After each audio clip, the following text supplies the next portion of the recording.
Hello বন্ধুরা, welcome back to another video. Lost dog মাত্র একদিন বাকি আছে। দেন আজকে লস্ট ডগ সেটা হচ্ছে আমি আপনাদের অ্যাপ্লাই করে দেখাবো। দেন তার আগে আপনাদেরকে রিকোয়েস্ট করবো, আপনারা যারা আমার চ্যানেল নতুন তারা অবশ্যই চ্যানেলে সাবস্ক্রাইব করবেন। দেন পাশে থাকা বেল আইকন অন করে রাখবেন। দেন আজকের যে লস্ট ডগ কোডটা, fine average card, what will the dogs take in the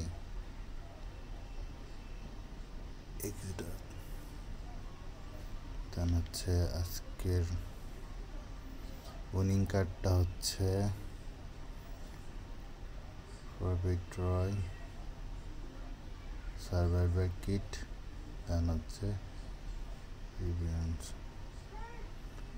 দেন আজকে আমাদের উইনিং কার্ড হচ্ছে এটা। দেন কনফার্ম করলাম। দেন আগামীকালকের জন্য ওয়েট করব। তো আই হোপ, আশা করি আজকে উইনিং কার্ড এটাই হবে। 100% না, বাট 99% শিওর এটাই আজকে উইনিং কার্ড। ভিডিওটা ভালো লাগলে অবশ্যই লাইক অ্যান্ড কমেন্ট করবেন, সাথে শেয়ার করবেন।